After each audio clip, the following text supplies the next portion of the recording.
Hi, I'm Rachel, and this is my 2025 BookTube Prize Finals Ranking video. That is right, we are at the end of the 2025 BookTube Prizes. There's no more, for this year anyway. As always, it feels like time flies, we all say that. But anyway, the BookTube Prize was started by Robert Sheard in 2019. As a way for the literary bookternet to get together to judge the best in literary fiction and nonfiction published in the US the year prior. So this year in 2025, we've been reading and reviewing 2024 releases that released in English in the US. Anyway, I've been an official judge since 2020, and it's been a wonderful way for me to pick up new literature, expand my horizons, and also get to interact with more people on BookTube. Speaking of which, this probably will be one of my more popular videos, and it's always questionable, like, why didn't I script anything? Why am I just rambling? But I think I'm just going to go with it and give my raw, real thoughts, hopefully, and hopefully they'll be detailed enough, although as usual it seems like I have less battery than I thought I did, so I'll have to be a little quicker as well.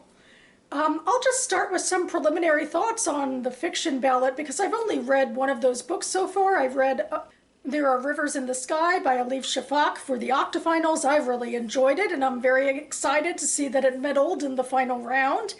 And unsurprisingly, I thought the first place winner in fiction was James by Percy Everett.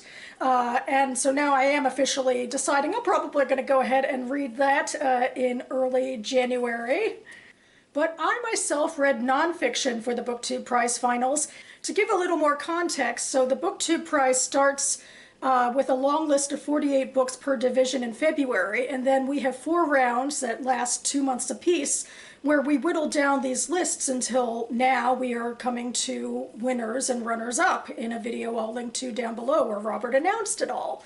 And so I myself judged for the first round, the octafinals, the second round, the quarterfinals, and then I took a break and then I'm back for the finals. And I think this year, out of all the years I've judged, I've been most out of step with my fellow judges because I'm pretty sure every round I judged in, only one of the books I voted for made it to the next round. And now here in the finals, only one book I voted for to medal actually medaled. And it's the book I put in third place, but actually won first place overall, so spoilers, spoilers, if you know, you know. And then the other 2 books that medaled, I didn't vote to medal, so that's how it goes. And now I get to explain why I voted the way I did, and then eagerly look for other videos that other booktubers made in fiction and nonfiction to see what their thoughts were with the reading process in this round. So without further ado, I'm going to go into it and give some brief thoughts on all 6 of the books I read. I'll start with the one I put in last place and then end with the one I put in first place. So in 6th place, I put Undue Burden, Life and Death Decisions in Post-Roe America by Shefali Luthra. And in all honesty, I might have the bias in this situation that I did not read this book as recently because I originally read this book for my quarterfinals round and decided not to reread it. There's only so much time after all. Although, to be fair, when it comes to, the ranking, this is the only book that both I and, the overall judges, we all decided it shouldn't medal. So there we go. I mean, overall, I enjoyed all of the books I read. I gave them all 4 stars. I think they're all very important, including this book, which is about action to healthcare, abortion care in America. Technically, it started a little before Roe was overturned, and then it's going more into the realities after Roe was overturned in the US. Now that Roe versus Wade is overturned, it's become a states' right, and states have, different laws about access to this health care. So the author highlighted a few people as case studies who live in different parts of America, and then highlight the issues of different states and about the issues that they have now in, or they had, in trying to get health care when they were deciding about possibly aborting their pregnancies. It's a book that pulls no punches, and I really feel like this book did humble me to remind myself that my own beliefs ultimately lead less into, judgment about personal decisions and more into deciding that when they don't impact me, I should stay out of it. And so these are the realities that these people are facing, and it's pretty harrowing to think of all the hoops that people had to jump through in order to get access to this health care.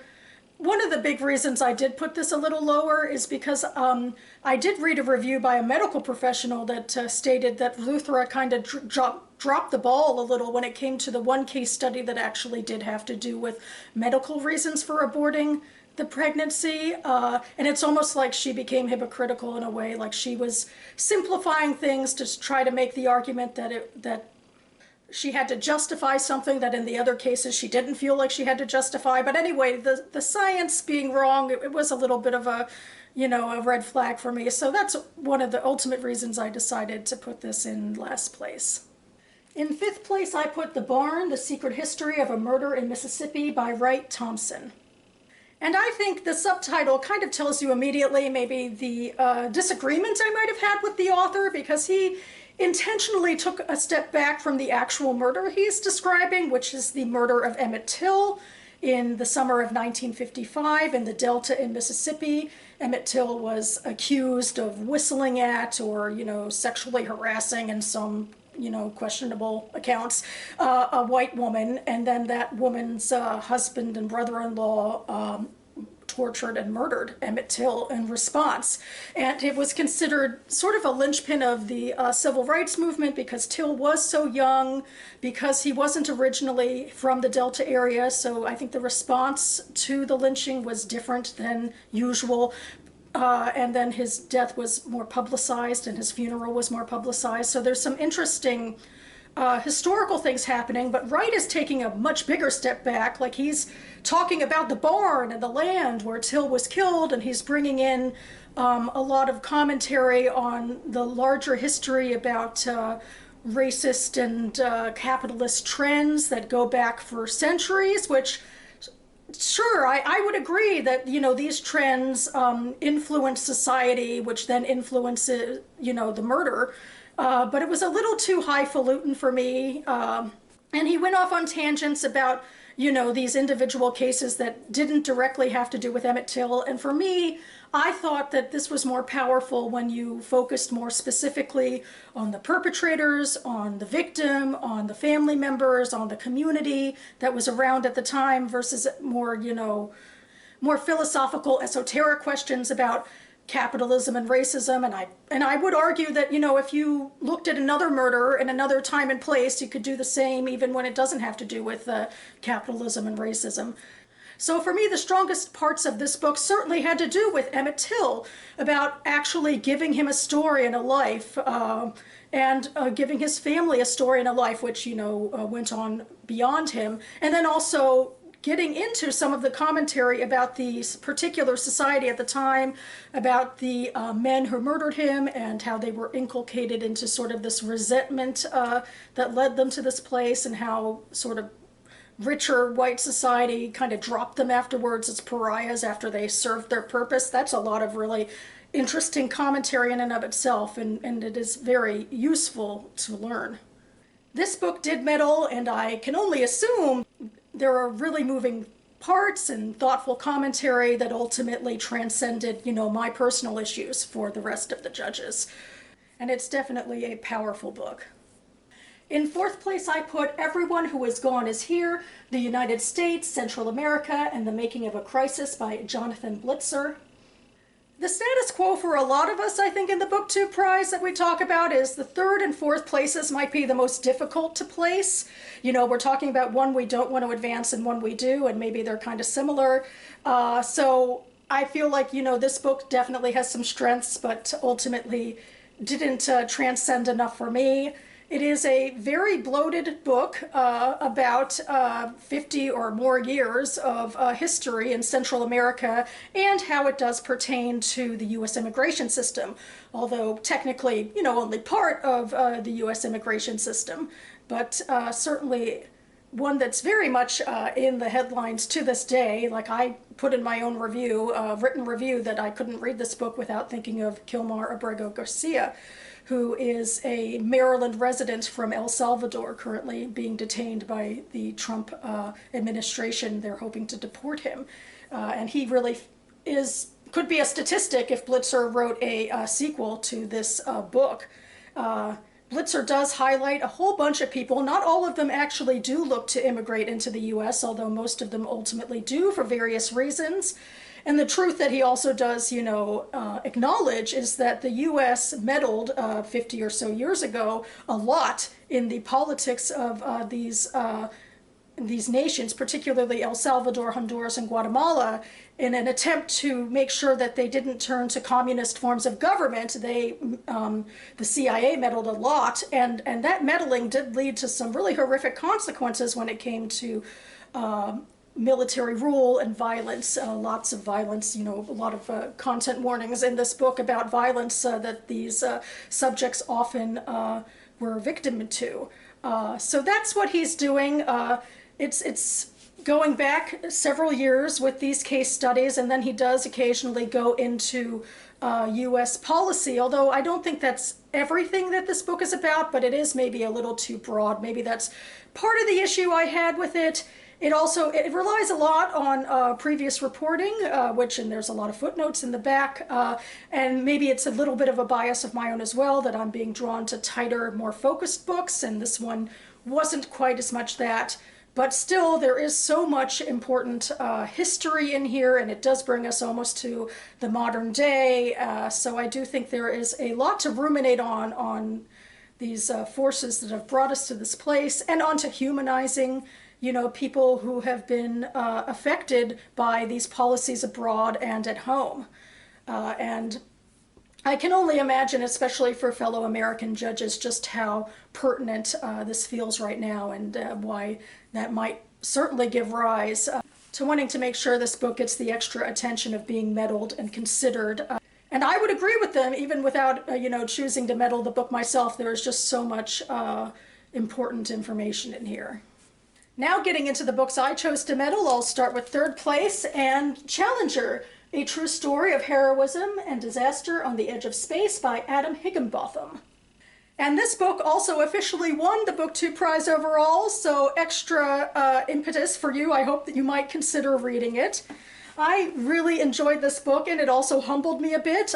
I was alive during the Challenger crash, albeit as a small child, but I've had, decades to actually look into this history, and I haven't done it, and I'm grateful to this book for doing it for me. And also, to be a little more fair to myself, one of the strengths, I think, of Higginbotham's work is that he was able to look into recently declassified documents. But a lot of this stuff I think they knew at the time as well, especially after the crash. There was an investigation into what happened. So to summarize what happened, what I'm talking about, in 1986, the Challenger mission that was supposed to bring the first teacher into space, as well as, a crew of dedicated astronauts, exploded in the air. And it was a big to-do about what exactly happened. And this book, like a lot of books in the BookTube Prize Nonfiction Awards, I think really did the big picture thing a little bit. Like, the first thing that confused me with this book was, after we get through the prologue of Mission Control being, stunned by the explosion, we then move back to the 1950s and into fires in the Apollo shuttles.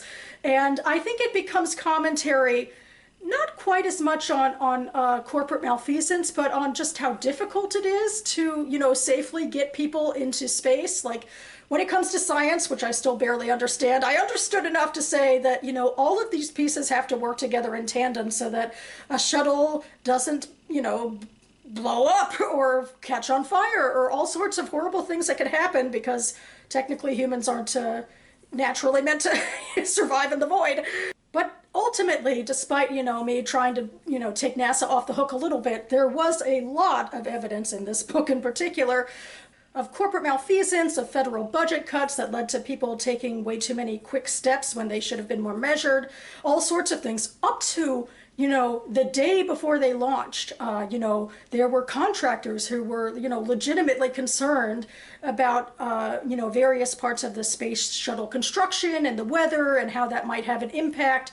And the truth is that, the upper management was more concerned with the bottom line of, getting people up into space and to, continuing their narrative of, space travel being the future, including like commercial space travel that was actually supposed to be our future.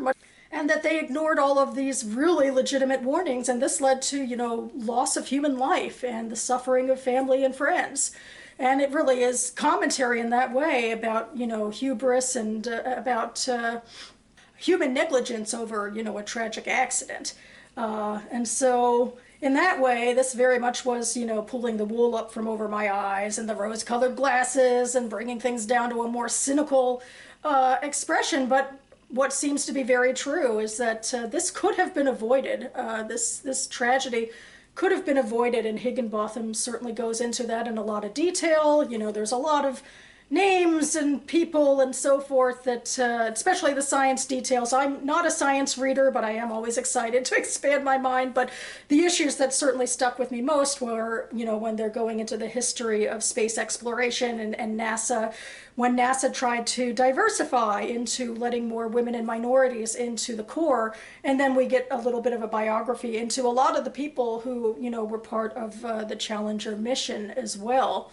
And so I guess I'll give NASA some credit where it's due, but ultimately this book does not make NASA look that good, but I think it's, important, and I assume my fellow judges also think it's really important to, take a clear-eyed view at what happened and to remember the Challenger accurately. In second place, I put The Siege, a 6-day hostage crisis and the daring special forces operation that shocked the world by Ben McIntyre.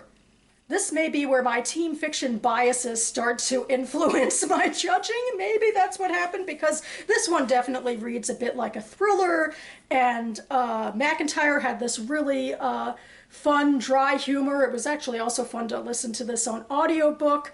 I don't know if on the opposite end, maybe that took some other judges out of that space. For me, it actually did take me out of the space in one particular incident. But to summarize, this book chronicles the 6-day siege of the Iranian embassy in London, which happened in 1980, right after the Iranian Revolution and the changeover of the government. And it was such a convoluted case. It was these 6 Arab men from Kazakhstan, which is an Arab ethnic part of Iran. And they were disillusioned with the revolutionary government that they thought would actually help them more and give them more human rights, and that didn't turn out to happen. So these 6 men joined a sort of broader Middle Eastern militant wing of people that were trying to destabilize, often with embassy takeovers during this time, and they were sent by members of this group to take over the London embassy and demand of the Iranians to, let some of their prisoners go. And meanwhile, everyone in Britain, including a lot of people who were taken hostage in the Iranian embassy, had no idea what this was about. And of course, it was more complicated by the fact that they're, taking over an embassy in London and having to deal more immediately with the British government, but they're actually trying to make demands of the Iranian government. And the Iranian government quite easily is able to, just poo-poo them and say, we're not going to deal with you. And this is also obviously a CIA terror operation. And at the very same time, to make things even more convoluted, the ongoing occupation of the American embassy in the Tehran was still ongoing, and there were hostages in there for over a year. So Margaret Thatcher, looking at this situation suddenly coming to her in the UK, was like, well, I definitely want to avoid that. For me, what worked for me, and I think this is more complicated than it looks, is that he was able to keep a light, jocular tone that kept us invested, but also he did get into depth with the characters, and he really did show all sides of the terrorists and the hostage negotiators and the hostages themselves, to give them all a bit of humanity, except possibly the women. I think he did drop the ball a bit with the women, and they were all kind of just lumped together as hysterics, and so that is an issue. I wonder if that put it down a bit for some other people. And I also do think, he used a lot of like British vernacular, and it took me out of the scene a bit with the terrorists themselves, because they weren't Brits, they were Arabs so they wouldn't have talked like Brits. So that did take me out as well, but not out of it enough to not keep this book from second place, because I really feel like this is just very approachable for readers, especially maybe my teen fiction readers who might like something that's a little bit more like a thriller. But at the same time, this book I think is also honest with the fact that even though it's a siege, a lot of it is hurry up and wait, and most of the days were a little more, you know, slow until like the very end when things fell apart. And that did give time to ruminate on all of these issues, the international issues and the domestic issues of Britain having to shore up, you know, their anti-terrorism bona fides, which, you know, they were able to do with a pretty limited loss of life, and it kind of put them on the map and put them in a new place for future endeavors. So there's just a lot going on in here, a lot of different political realities, and I just feel like it came together really well. And in my first place, it didn't medal overall, but it medaled for me, is Slow Noodles, a Cambodian memoir of love, loss, and family recipes by Chantha Nguyen. Okay, so fine. I am impartial to memoirs. They're the most like fiction. And off the bat, I can, you know, tell you some negatives that might have, you know, put this down significantly for some other reviewers. That Chantha Nguyen is a Cambodian woman who actually dictated this book to a ghostwriter, Kim Green, and I do think that makes it a little bit uneven, maybe. Also, and I'm less conflicted on this point, if you listen to it on audiobook, Nguyen's daughter did the narrating, and I think she had a flat intonation. She definitely was not a professional, so that might have also taken people out of this. Maybe there's also the bias about recipes, which for the most part I kind of skipped over in my head, even though the recipes are in large part the point of the story.